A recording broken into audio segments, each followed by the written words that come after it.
saya kira kita tidak boleh membiarkan, negara tidak boleh membiarkan economic intolerance itu terus tumbuh dan berkembang, karena itu sangat berbahaya bagi negara. Kalau negara membiarkan economic intolerance, maka kita sebagai bangsa akan dikuasai oleh bangsa asing yang sekarang menguasai ekonomi di Indonesia ini, sementara rakyatnya semakin miskin. Itu berbahaya sekali. Oke.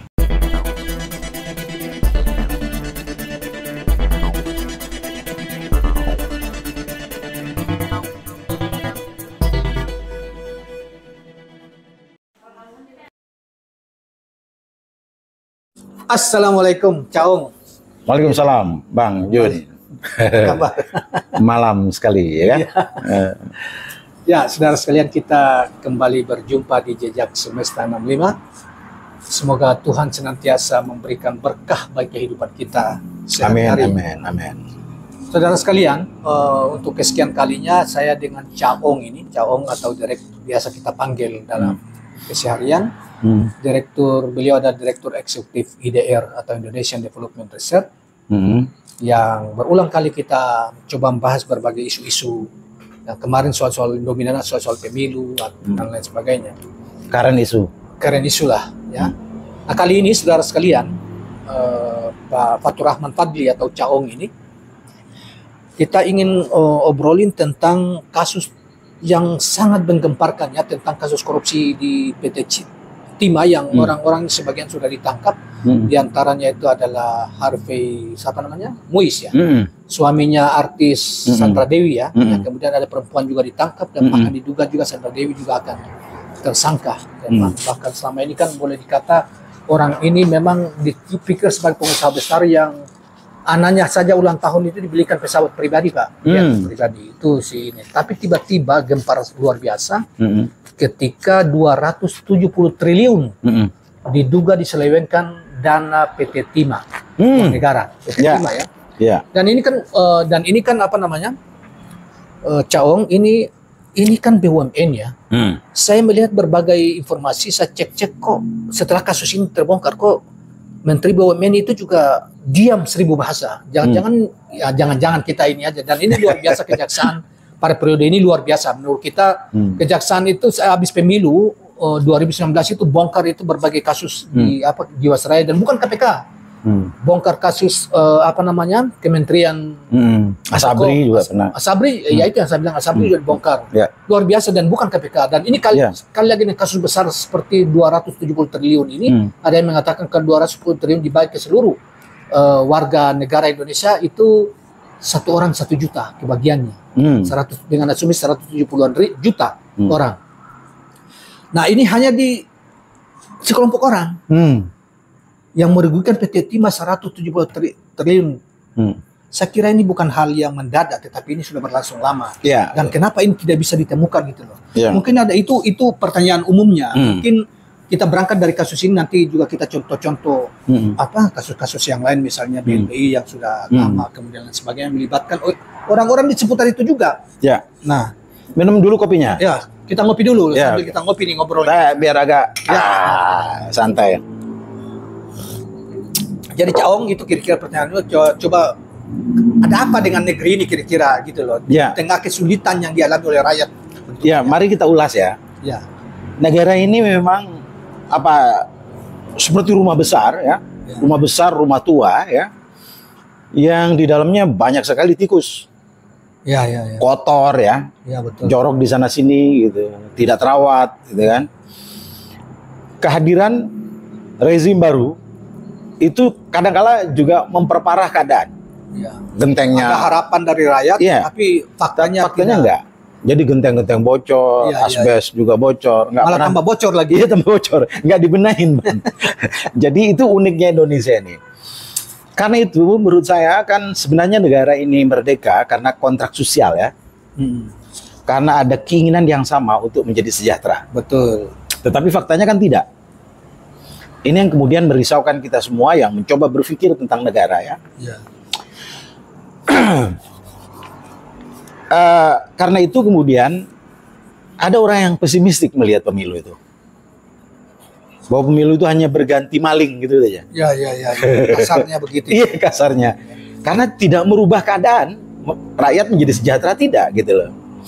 Yang sejahtera adalah orang-orang yang berada di sekitar political linkage kekuasaan itu. Kekuasaan. Terutama disebut dengan oligarki. Ya, oligark ya, orang oligark. Ada semacam economic intolerance dari orang-orang yang datang ke sini, anak kos ya. Tamu yang datang ke sini, lalu kemudian dia semula kos di tempat kita ini, di rumah besar kita itu, lama-lama dia kuasai.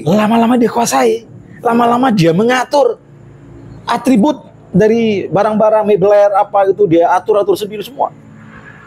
Sehingga kemudian kita sendiri kewalahan, dan banyak di antara kita itu kemudian menjadi anak kos. Ya, betul. Dari tamu ini, dari rumah. Mereka menguasai tanah rumah. Kalau kita lihat di Menteng itu rata-rata sudah punya orang asing. Kenapa begitu? Bukan para pejuang. Yang sejak dulu. Iya. Yang sejak dulu memerdekakan bangsa ini. Iya, betul. Mereka sekarang terpinggirkan ke ruas-ruas yang dahulu tidak ditempati orang, terpaksa mereka terdepak ke sana gitu. Coba aja cek siapa pemilik di Jalan Menteng itu. Iya, betul. Menteng Raya misalnya kan? Iya. Apakah masih para pejuang-pejuang itu? Atau apalagi Pondok Indah misalnya. Ada Pondok Indah. Gitu loh.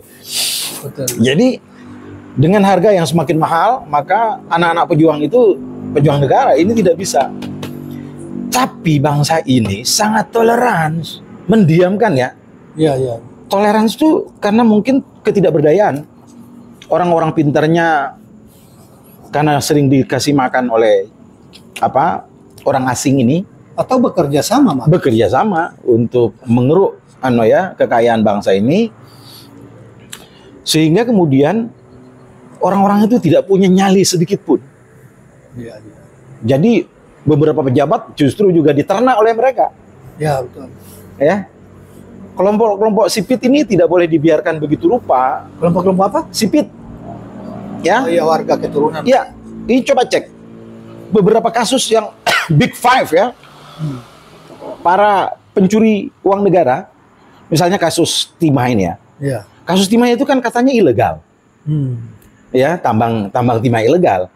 Bayangkan, masa pengurus timah, PT Timah tidak tahu, BUMN tidak tahu? Nggak mungkin. Itu ada inside trading, bahkan dijual kan dari itu, menurut pemberitaan yang kita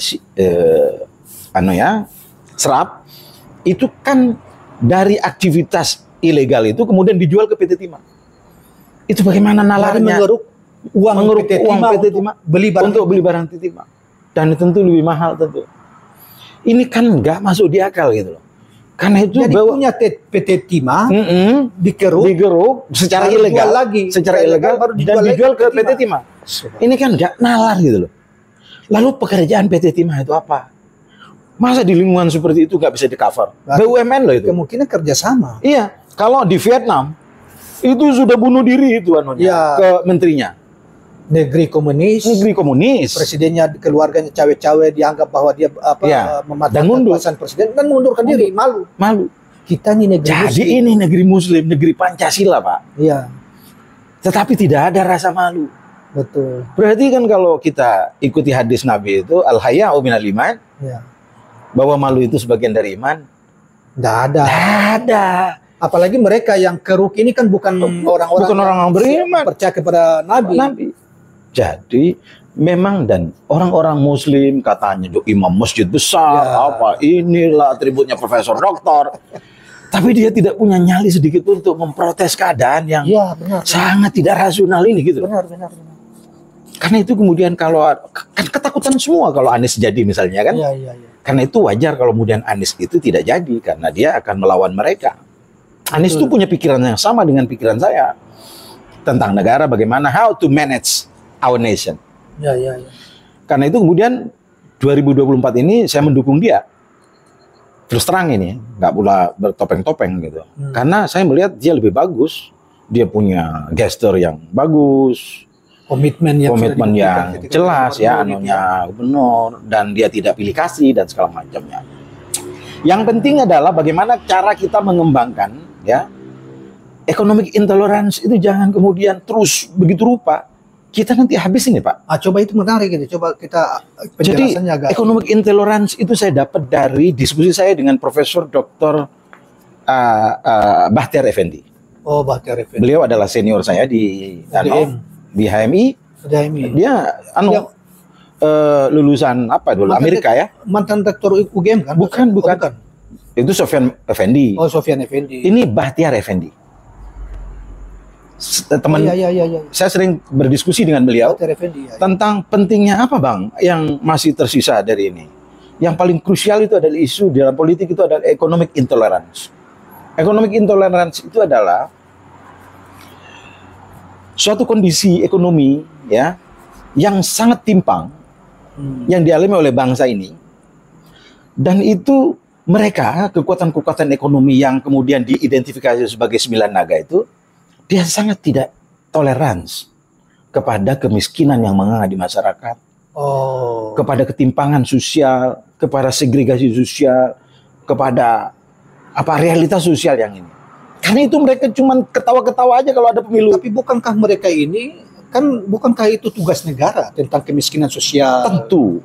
Ini ya, tentu. Tugas negara. Negara juga menjadi bagian dari economic intolerance itu. Karena mereka pemimpin negara kita mungkin terkait sangat ini mendukung para oligarki itu. Karena mereka makannya dari situ. Economic intolerance itu yang pesan Bang Bahtiar ya, Effendi pada saya. Ada lagi nanti para pakar politik, terutama Delia Nor misalnya, itu juga memberikan pesan pada saya. Karena saya sering interview beliau, sehingga kemudian saya bisa menyerap pikiran-pikiran yang tertinggal tentang bagaimana mengelola bangsa ini gitu. Jadi kalau dari Bahtiar Effendi itu saya dapat tentang pentingnya mencegah economic intolerance itu. Jadi yang kaya akan makin kaya. Dan mencegah kira-kira yang paling harusnya kita harapkan itu apa? Ya, penegakan hukum dari negara ya. Karena hukum di sini ini lumpuh, mengalami paralisis. Kalau termasuk rejim lah. Rejim ini hidup dari uang peliharaan mereka gitu.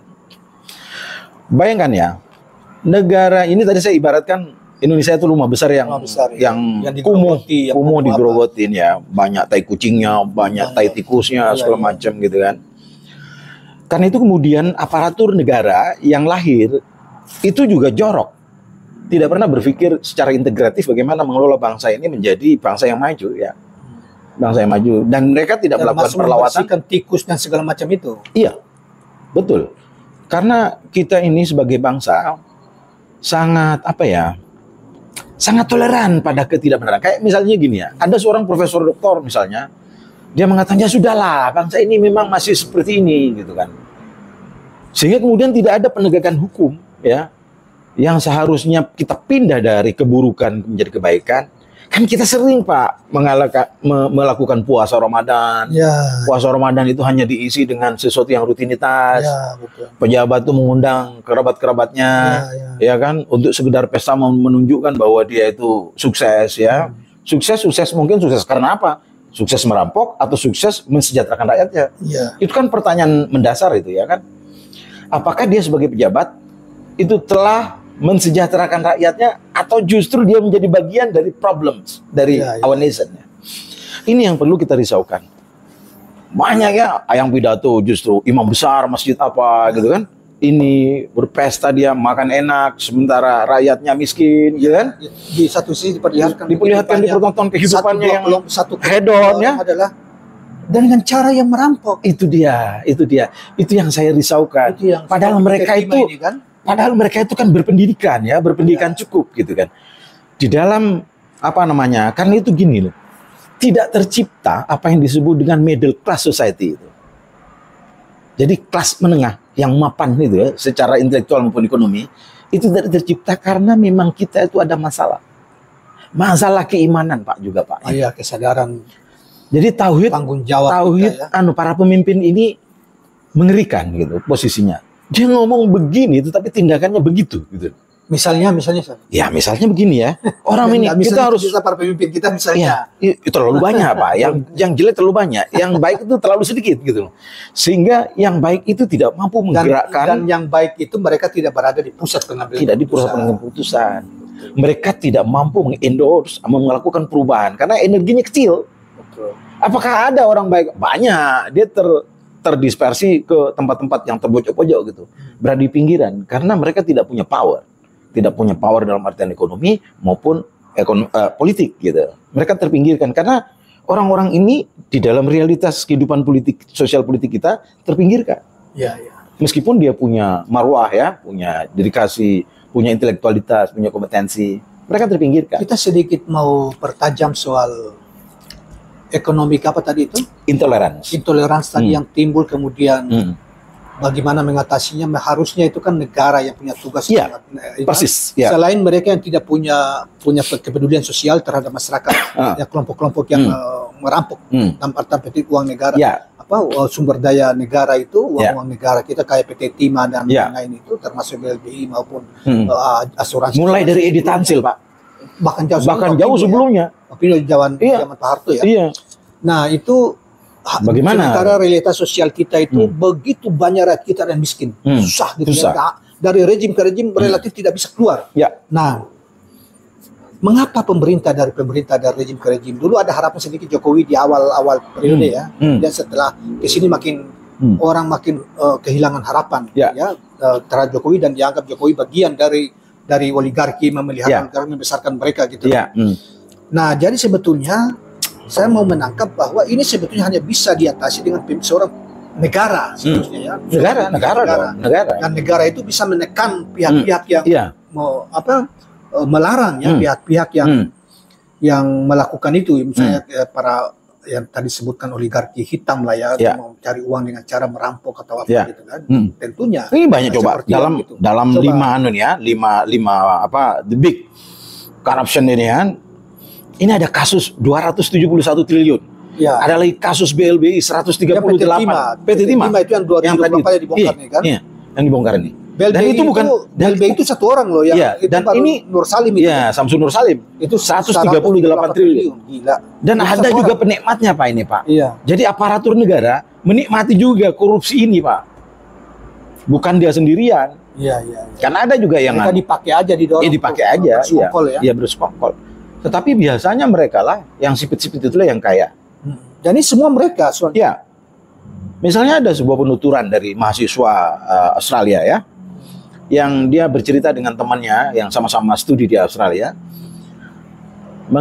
Dia bercerita tentang apakah bapakmu itu hebat karena kaya dan segala macamnya karena kerja keras. Tidak katanya. Kita tipu-tipu aja pejabat itu. Karena tipu-tipu pejabat itulah yang kemudian membuat mereka cepat kaya. Loh, kalau duitnya banyak kan bisa lah, ya kan? Orang masih muda kok itu, siapa namanya PT Timah ini siapa? Oh ya, ini kasus ini. Yang lain, yang sipit-sipit yang lain yang membawa uang kita ke luar negeri itu banyak sekali lari. Dan kalau kita tahu di Singapura itu kan banyak bertengger tempat-tempat mereka mencuci uang dan segala macamnya. Jadi ribuan triliun negara, rejim yang harus supaya uang itu efektif untuk masyarakat. Mari kita tagih ya. Kalaulah nanti MK itu akan memenangkan Prabowo dengan segala suka duka yang kita alami, dengan segala keprihatinan, apakah kami tidak peduli dengan dugaan masif yang dilakukan Oke lah Prabowo dilantik gitu kan. Tapi nanti kita cek apakah Prabowo itu orang baik atau tidak. Itu bisa dimulai dari yang peduli atau tidak terhadap rakyatnya. Ini dia yang gembor-gemborkan. Saya ingin menjadi dia akan bersihkan soal kemiskinan di Indonesia dan apa itu. Saya tidak ingin Indonesia lebih baik. Bla bla bla kan. Sering kita dengar kan. Jangan dijajah oleh bangsa lain. Nah, itu kita setuju. Tapi apakah nanti kita buktikan slogan gitu. Nanti kita buktikan apakah dia itu mampu menciptakan sebuah clean government di dalam pemerintahan dia, dengan cara melihat apakah Jaksa Agung yang dia pasang itu kan semua kan lemah di penegakan hukum nih. Law enforcement kita lumpuh. Masuk KPK juga dilumpuhkan proses itu kan. Apakah kemudian disehatkan kembali oleh Prabowo atau tidak? Kalau tidak, Pak, rakyat ini sudah memendam maka people power akan segera datang. Tapi luar biasa Jaksa Agung yang ini, kita apresiatif. Apakah Jaksa Agung ya yang yang dia pasang betul-betul orang yang full pada penegakan hukum atau tidak? Kalau Jaksa Agungnya membeli ya enggak. Apakah KPK? KPK itu sebenarnya kan lembaga yang Extraordinary. ekstra ya, yang apa kalau khusus ad hoc Ya, di dalam tata negara, dia bukan lembaga yang otonom, yang embodied dengan negara, tetapi dia lembaga susulan gitu, ad hoc, lembaga khusus yang diberikan tugas khusus. Kalau otonom sebetulnya, iya, otonom, tidak boleh diintervensi oleh kekuatan apapun. Dia bekerja untuk law enforcement, tetapi sekaligus dia mendrive lembaga-lembaga penegakan hukum yang lain, misalnya polisi, jaksa, hakim, termasuk sekarang sipir. Karena sipir ini sekarang bermain-main dengan koruptor. Iya. Sipir penjara. Iya. Mereka bisa ditahan 10 tahun, tapi dia keluar masuk aja kan dengan sejumlah duit. Itu beberapa pengacara yang berhubungan dengan saya itu memberikan keterangan bahwa mereka tidak mau banding. Koruptor itu tidak mau banding. Tapi diselesaikan di aja. Di belakang meja. Di belakang meja dengan sipir. Itu Bapak boleh dihukum 10 tahun, tetapi dengan membayar sipir, membawa kepala sipir penjara, itu mereka bisa keluar masuk, Pak. Iya. Ya itu bukan. Kan buktinya Gayus kan juga bisa terbang ke Bali dan segala macam. Pajak dan apa. Iya, itu saya pernah diceritain oleh seorang teman politisi ya. Waktu saya aktif di PAN, itu bercerita tentang bagaimana transaksi yang ada di dalam penjara.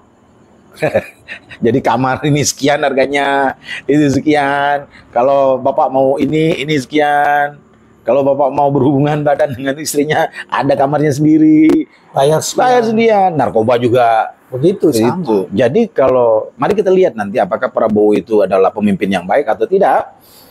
Kita lihat dari cara dia membangun kabinetnya. Apakah dia masih memelihara para koruptor? Kalau MK meloloskan dia. Iya, itu asumsinya begitulah. Ya. Karena MK kan selama ini dipahami sebagai lembaga kalkulator. Iya. Jadi otaknya nggak berpikir itu para hakim itu.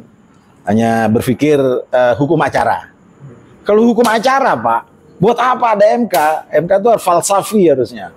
Iya. Harus filosofis ya. Bagaimana mengkrit kebijakan yang ijtihad itu, Pak. MK itu harusnya hakim-hakim yang otaknya berpikir untuk membangun ijtihad politik, ijtihad hukum demi kebaikan negara, karena MK itu adalah the guardian of the constitution, of our constitution. Pengawal konstitusi. Kalau mereka juga mencederai konstitusi sudah menyatakan 40 tahun, tapi dia langgar menjadi ini dengan norma yang baru, padahal dia bukan lembaga pembentuk norma. Pembentuk norma itu DPR. Kalau itu diputar balik begitu, hancur Pak negara, Pak. Iya, jadi akar masalah korupsi ini dari rejim ke rejim ya. Iya. Kan reformasi ini kan sudah lebih dari 25 tahun. Ya. Dan salah satu tuntutannya itu kan KKN itu ya. Ya. Masih sampai banyak yang mati juga ya untuk perjuangan. Tapi ternyata juga misalnya kenapa akhir-akhir ini orang begitu banyak dengan kasus Gibran itu, begitu banyak memaki Pak Presiden Jokowi karena dianggap Jokowi telah memutar arah jarum sejarah reformasi, mau mengembalikan itu ke kegelapan. Kan terang-terangan KKN itu kan. Kegelapan itu. Nah, jadi mestinya itu, dan kasus ini kasus yang diungkap ini sebetulnya yang menarik itu gunung es, Pak, sebenarnya, Pak. Iya, gunung es gitu ya. Di bawahnya itu masih banyak sekali. Saya masih tertarik dengan pernyataan ente tadi. Intoleransi ya. Ekonomi intoleransi. Jadi itu gini. lebih jauh lagi mungkin coba itu pesan dari Bang Bahtiar ya, Bahtiar Effendi ya. Beliau kan tribunal bersih. Membangun kantor FISIP itu dia mau disogok, tidak mau dia. Dikasih dikasih tip-tip lah sama pemborongnya. Dia tidak mau. Saya dapat cerita dari teman saya yang dosen di FISIP itu.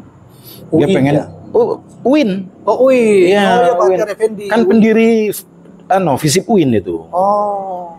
Dia teman diskusi saya sekaligus dosen saya. Jauh sekali dengan Burhanuddin Muhtadi dan lain-lain gitu. Oh, dia itu di bawah, itu kader-kadernya itu. Burhan itu kadernya gitu. Kadernya tapi ikut bersih sama dengan ini enggak? Nggak tahu lah itu. Nanti saya nggak tahu itu. Saya tidak mau menceritakan orang per orang gitu. Tapi Bang Bahtiar itu adalah sosok yang perlu diteladani, pikiran-pikirannya itu maju. Beberapa pikiran-pikiran Dian Samsudin itu dimasuki oleh dia. Disubsidi lah ya, disupport oleh pemikiran Bang Bahtiar. Dan menurut saya economic intolerance itu penting diwacanakan, ya, agar kemudian yang besar-besar yang menggurita, yang menguasai ekonomi nasional itu tidak bisa dibiarkan begitu saja. Karena ada hak rakyat yang lain untuk juga tumbuh dan berkembang secara ekonomi. Kalau tidak, maka gini rasio kita itu akan semakin terpuruk. Dan memang itu harapan kita karena kita anggap Jokowi sudah gagal dalam hal ini ya. Iya.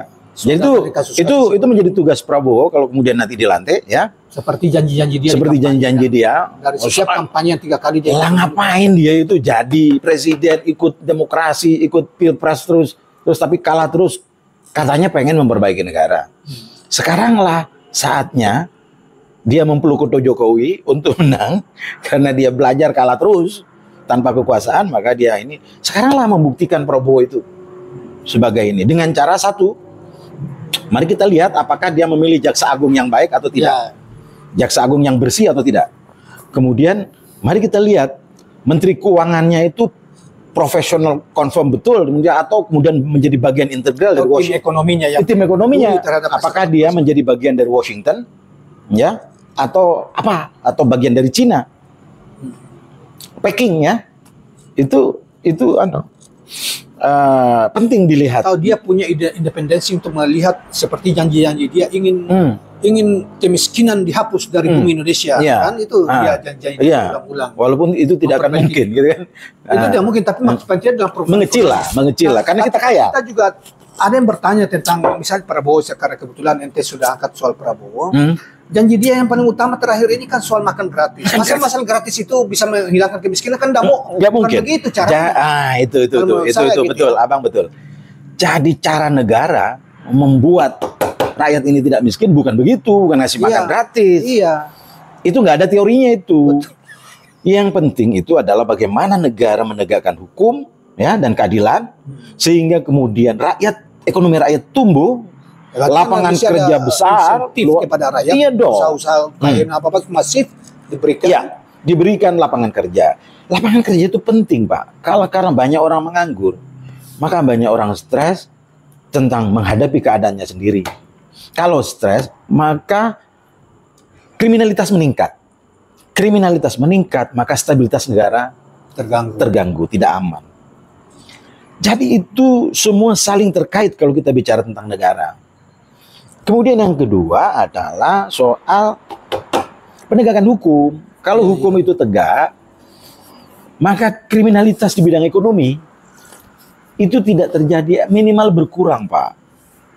Kalau kriminalitas di bidang ekonomi berkurang, maka yang terjadi, saya pernah tanya ya kepada seorang tokoh Arab, seorang Habib, Beb, kenapa kalian ini kan sama-sama pendatang di Indonesia, Cina dan kalian itu sama-sama pendatang, meskipun kelompok Arab itu ikut membangun sini ya, beda dengan Cina ya yang tidak membangun. Bahkan mereka tidak mau menjadi warga negara sini. Ya, sepenuhnya. Ya, sepenuhnya. Kalau kita lihat warga negara gitu. Ya, kalau kita lihat historical background dari bagaimana berdirinya negara ini, kita bisa baca itu. Jadi dia jawab begini, kalau hukum itu tidak tegak, maka Chinese yang akan berjaya secara ekonomi. Tapi kalau hukum tegak, semua bisa berjaya, termasuk kalangan Arab di dalam menguasai ekonomi sebuah negara. Iya juga menurut saya kan. Akhirnya iya betul juga tuh, Beb. Saya mendapatkan pertanyaan 2 kali. Fatur katanya. Satu dari seseorang teman saya dan satu lagi dari Anda katanya. Itu saya tanyakan ketika dia ulang tahun. Gitu ya, Beb? Iya. Jadi menjadi tugas negara dalam menegakkan hukum. Iya. Law enforcement itu harus mengontrol kelompok-kelompok pencoleng ini. Iya. Lo coba Pak, itu tidak. Mereka itu ini yang alat-alat rejim mereka. Oh iya. Alat-alat rejim. Iya. Jadi ini yang kasus dana pensiun Asabri, konsentrat itu ya kan 35 triliun. Penyerobotan lahan sawit yang 100,4 triliun. Ini kilang minyak BLBI dan segala macam. Ini pelakunya sipit semua, Pak. Bukan nyaman. Bukan nyaman. Nggak ada nyamannya ini. Iya, iya. Yang dituduhkan Dari dulu memang. iya nggak ada nyamannya. Kasus-kasus besar yang triliun-triliun, Ya. miliar apa itu. Mereka bisa mengambil uang-uang kita di bank-bank itu dengan cara Dan setelah meminjam. itu mereka lari ke luar negeri. Lari, kalau tidak bisa bayar kredit, lari. Ini economic intolerance itu harus kita kembangkan sebagai wacana publik.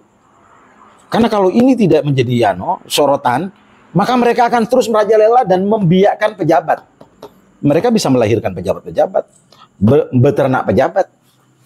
Ingat, waktu Roni Sompi kalau nggak keliru ya, menjadi imigrasi, dirjen imigrasi. Iya, iya. Dirjen Polisi itu. iya, imigrasi. Beliau pernah menyampaikan bahwa uang yang beredar, uang narkoba yang beredar di dalam negara itu satu bulannya 70 triliun. Karena itu kalau untuk membiayai pilpres ya kan, itu peanuts Pak. Udah lama. Cuman 2 bulan, 3 bulan Udah lama cukup. setelah itu diganti tuh. Iya, nggak lama setelah itu diganti juga. Ini Pak yang terjadi Pak. Jadi uang-uang judi, uang lendir ya kan, uang Narkoba, prostitusi, uang penyelundupan barang, itu mereka yang menguasai semua Pak. Tentu saja berkomplot dengan polisi. Iya. Karena polisi tidak bekerja sebagai polisi. Betul. Kalau polisi bekerja sebagai polisi untuk law enforcement, penegakan hukum di lapangan, karena wajah hukum itu ada ini Pak, di tangan polisi, di tangan jaksa, di tangan hakim, di tangan kepala penjara. Ini hukum Dan dalam puncaknya- wajahnya di masyarakat. Dan puncak dari itu tangan-tangan genggamannya di presiden. Itu dia. Kalau presidennya betul ya, Wajah hukumnya bagus. wajah hukumnya bagus. Jadi wajah hukum itu sangat tergantung kepada wajah seorang pemimpin. Nah, itu yang pernah disampaikan oleh Profesor Margarito kan? Ya, pernah kita diskusi sama Iya, iya. Margarito ya. Dan mudah-mudahan ini Pak Prabowo ini bisa, kalau beliau Iya. misalnya, Kalau dia ingin husnul khotimah, Khotimah. umurnya sudah 70 tahun loh, 73 tuh. iya, Masa dia menghabiskan dengan su'ul khotimah. iya. Dengan menjadi presiden, Kalau dia negaranya jadi tambah presiden, rusak. negara betul-betul seperti janji dia memperbaiki negara. Yes, itu harapan kita. Hmm. Apapun yang caranya dia kan.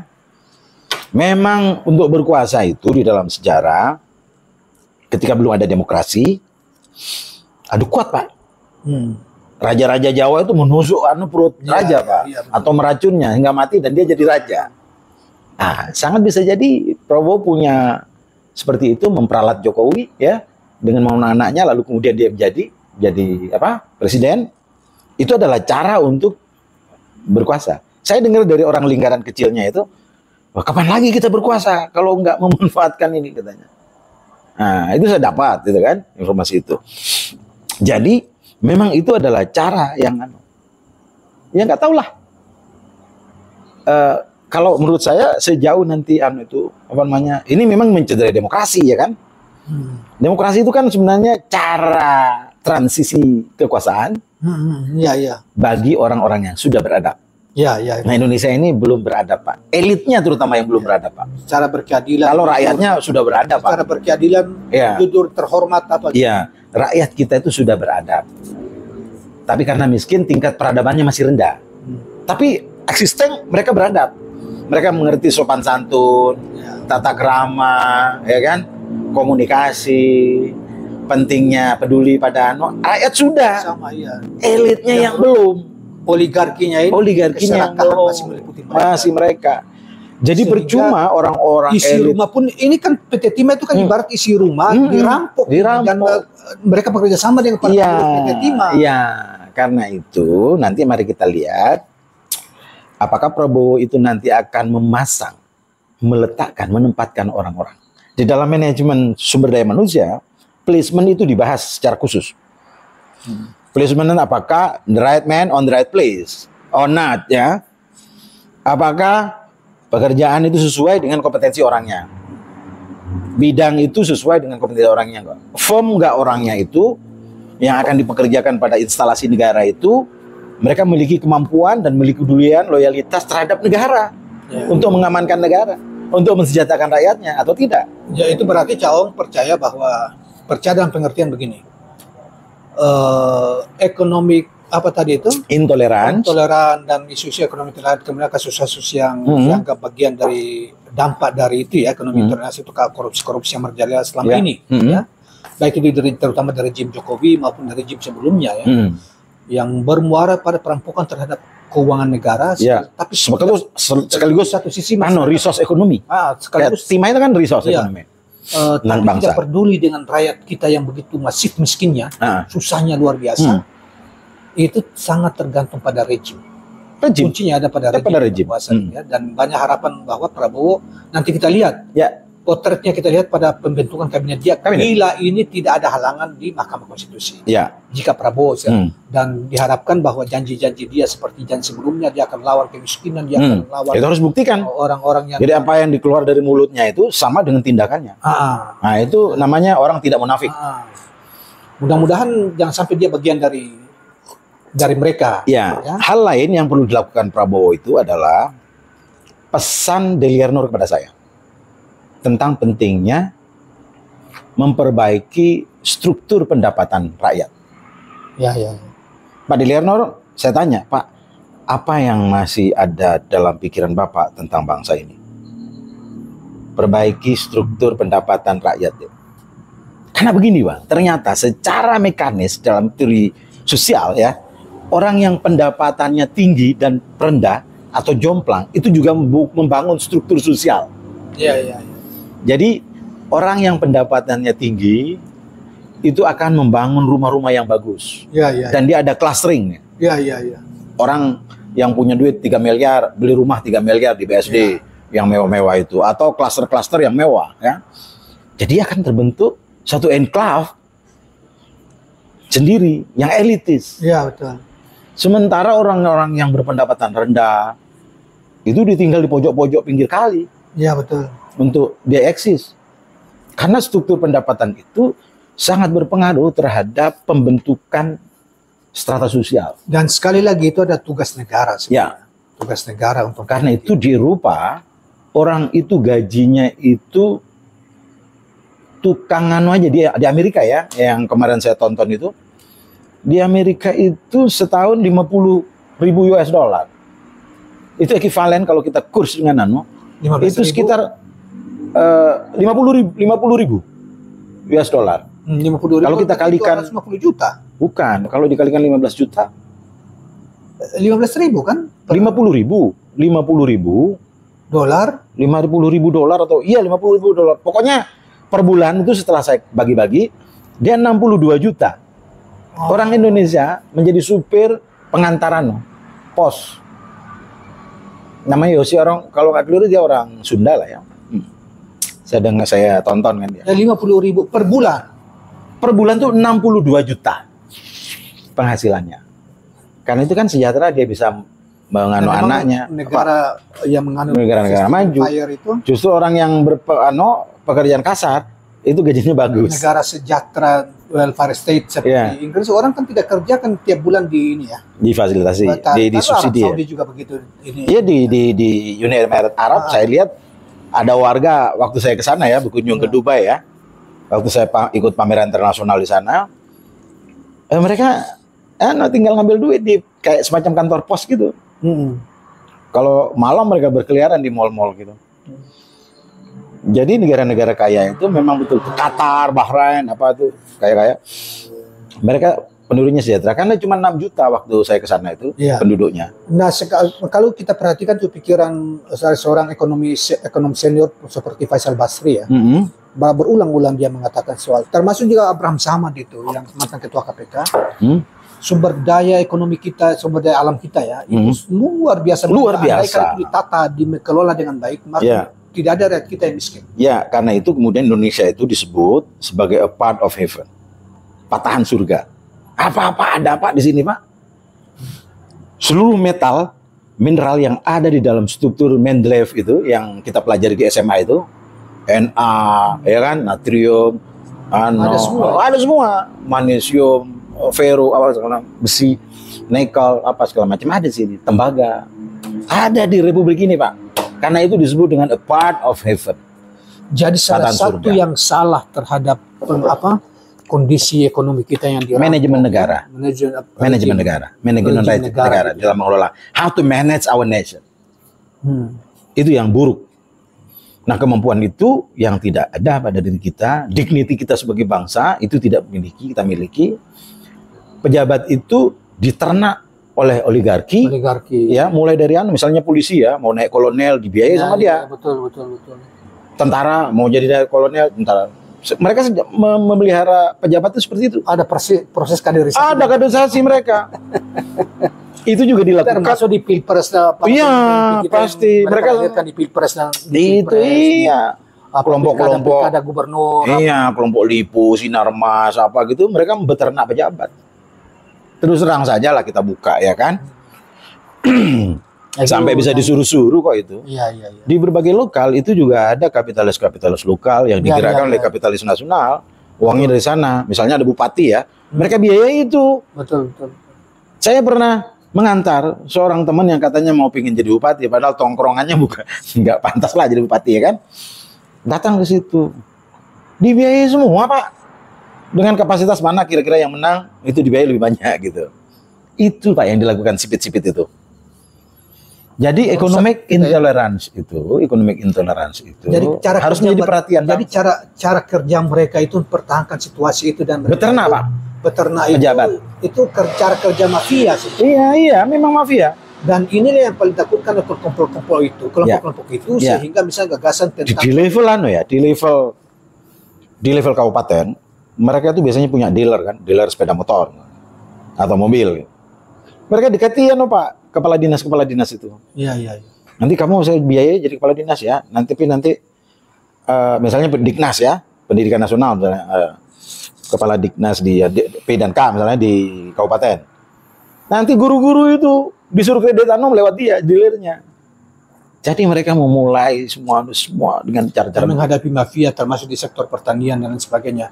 Sehingga mereka sangat takut tentang gagasan pemberantasan mafia itu yang digelorakan diberikan oleh sasaran capres kemarin. Iya, betul. Jadi gini ya, kita masih sulit berkembang, meningkat menjadi masyarakat beradab Indonesia ini jika para pejabatnya itu masih bermentalitas. Jadi sekarang begini, andaikan kalau misalnya rejim itu dari rejim ke rejim itu, karena pasti proses melahirkan rejim ini kan dibiayai kelompok-kelompok ini. Oh iya. Di semua tingkatan sementara kemiskinan rakyat akan diternak untuk dibiarkan pada saatnya, kemudian diiming-iming, misalnya bansos, dikasih hadiah, sesaat, tetapi kemiskinan mereka hanya tetap miskin terus. Apa yang harus dilakukan oleh rakyat menghadapi situasi seperti ini? Ini terakhirlah pertanyaan itu. Kalau rakyat itu seperti anak kecil memprotes kepada orang tuanya.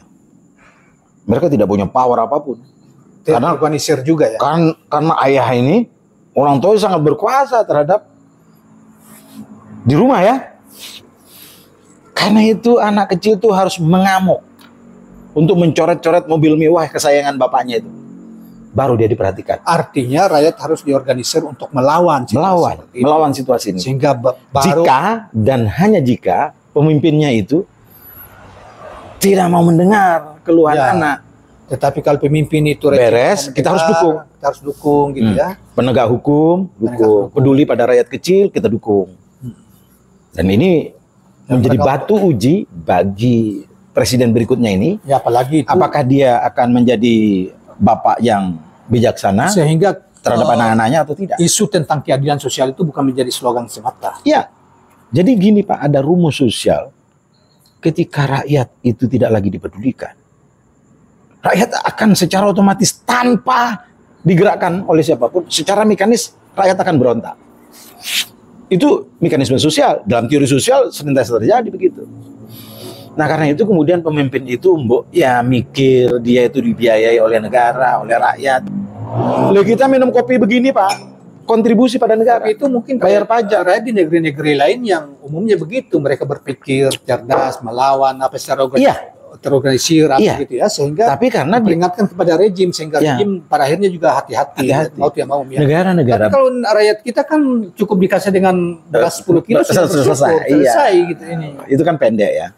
Pendek. Karena itu negara-negara maju itu selalu memasuki etape kehidupan sosial politik yang namanya revolusi. Apakah itu revolusi terhadap Amerika, itu mengalami revolusi terhadap Inggris. Berulang-ulang malah itu. Jadi Ada seorang Amerika tokoh, Latin itu ya. tokoh di Amerika itu namanya siapa yang mengatakan Thomas Jefferson kalau nggak keliru ya. No taxation without representation. Karena Amerika kan jajahan Inggris. Iya, iya. Dia tidak mau kalau tidak ada perwakilan saya, tidak mau bayar pajak. Sehingga ada peristiwa namanya Boston Tea Party. Jadi itu tenggelamkan kapal yang membuatan teh itu oleh kelompok-kelompok itu, pejuang-pejuang Amerika itu. Thomas Jefferson kalau nggak keliru itu. Prancis juga terhadap Louis, Raja Louis, ya terhadap rajanya gitu, yang merevolusi diri. Turki juga memberontak terhadap Kemal Atatürk. Ya. Negara-negara maju di Indonesia, Prancis, Amerika, Inggris, dia melakukan perlawanan. Ada yang aneh di kalangan kita. Jadi revolusi itu penting untuk bukan sekedar merusak-rusak ya. Jadi kan tapi merubah sikap mental dari seluruh komponen bangsa. Ada yang anehnya begini di kalangan kita, terutama kalangan buruh ya. Ini kan sudah jelas, mereka tahu persis proses melahirkan undang-undang yang dianggap merugikan mereka. Dan mereka tahu bahwa setiap ulang tahun, tiap tahun itu kan kenaikan mereka punya pendapatan itu kan juga inflasi. Umumnya itu tidak dinilai oleh rejim, tidak direspon oleh rejim yang berkuasa. Iya, karena mereka menjadi tapi bagian. Lucunya, mereka ini justru pada saat terjadi mau transisi kekuasaan, memihak pada kekuasaan yang tadinya boleh dikata quote-unquote itu mendolimi mereka, tidak peduli terhadap nasib mereka. Ya, itu berarti justru kepada mereka yang setiap saat peduli terhadap nasib pemimpin yang peduli terhadap nasib mereka, mereka abaikan. Itu yang saya bilang beda.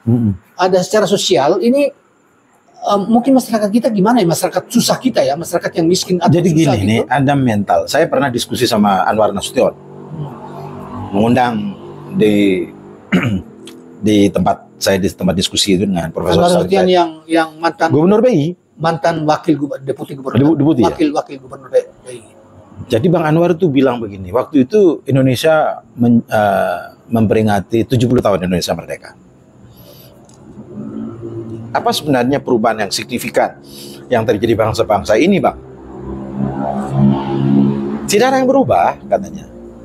Mentalitas bangsa ini masih mentalitas jongos, budak. Jadi itu persoalannya mentality. Karena itu mentalitas itu harus didobrak agar dia itu bisa keluar dari mental inlander itu, mental anak jajahan. Pejabat-pejabat kita itu banyak mentalnya inlander, sehingga kemudian dia tidak bisa bicara benar, itu benar, salah. Begitu ada tekanan di atas, dia ini. Dan mentalitas para pejabat kita itu rata-rata itu seperti kodok, mentalitas kodok. Ke atas menjilat dengan terus ke bawah dia menginjak gitu. Mentalitas kodok itu terjadi di dalam birokrasi negara. Ya betul. Kalau begitu terus, dia takut pada bukan takut kepada Tuhan. Karena itu Salim Said sering mengatakan, bangsa ini tidak ada yang ditakuti. Kepada Tuhan aja tidak takut. Ya betul. Bagaimana mungkin kalau Tuhan saja tidak ditakuti? Padahal Tuhan itu di dalam kajian filsafat dia disebut dengan the causa prima. Ya. Penyebab utama. Tapi yang korup-korup ini berarti mereka tidak bertuhan. Tidak bertuhan. Karena itu kita salah berteman. Masa berteman dengan Cina dalam proses pengembangan negara? Itu tolol sekali. Kenapa? Dia tidak punya Tuhan. Mereka ateis, komunis.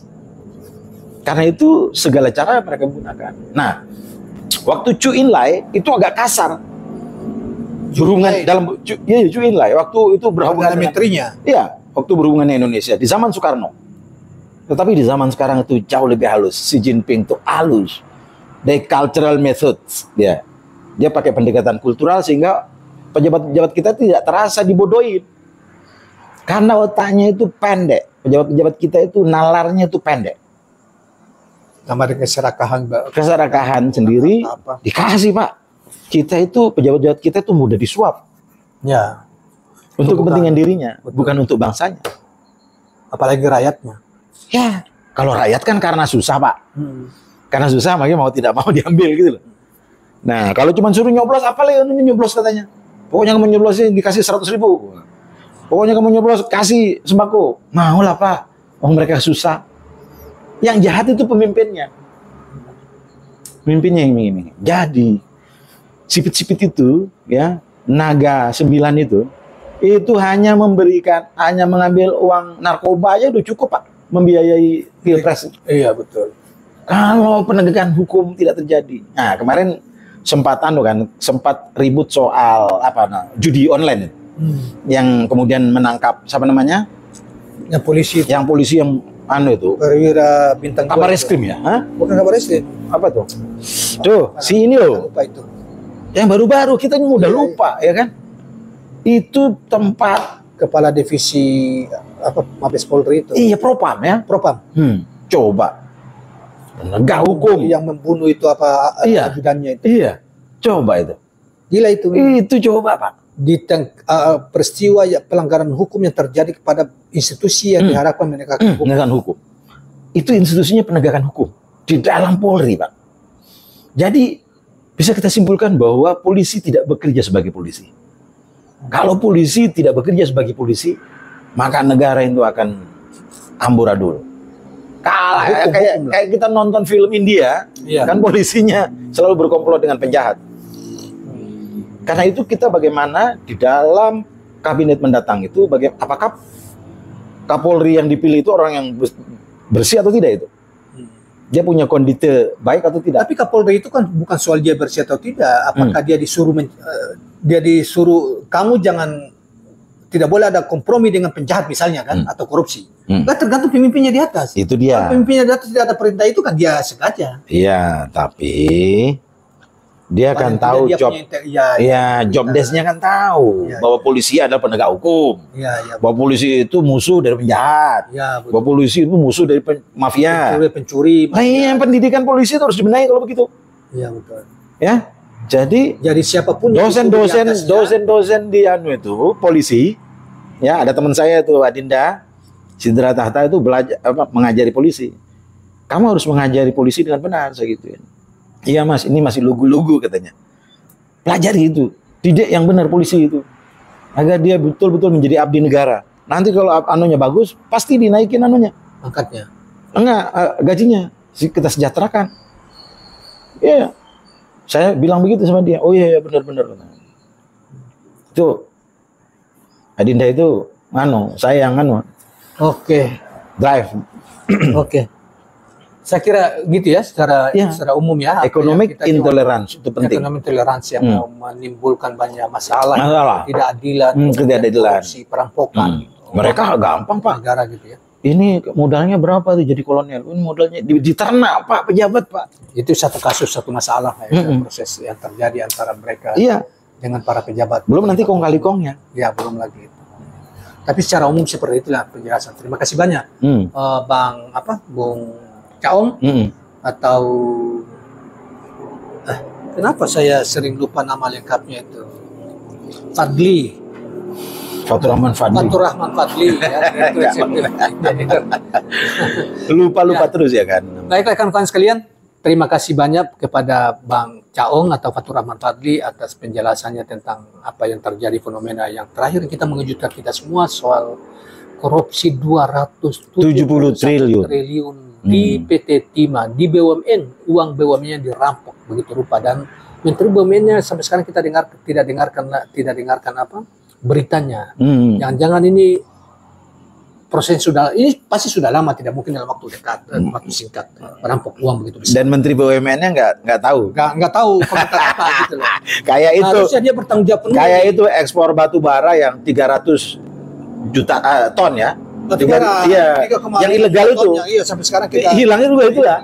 Hilang itu. Dan Menteri BUMN-nya, dan ini kalau itu kan swasta. Ini BUMN ini. Oh iya, barangnya ini kan. Iya. Masa 270 triliun berapa lama dia? 5 tahun, selama 5 tahun dia tidak tahu. Itu dia. Terus kan? Kerjanya apa dia? Nah, itu jadi sebetulnya belum kasus-kasus macam-macam ya, GoTo apa gitu. Tapi itulah kira-kira gambaran mental pejabat kita yang seperti digambarkan oleh ini tadi, dan itu ada disebut sebagai ada teorinya ya, teori apa tadi itu? Economic intolerance. Economic intolerance itu. Terima kasih kawan-kawan sekalian, mudah-mudahan bermanfaat apa yang disampaikan perbincangan dengan kita dengan Bung Chaong ini. Terima kasih, mudah-mudahan bermanfaat. Assalamualaikum warahmatullahi wabarakatuh. Waalaikumsalam warahmatullahi.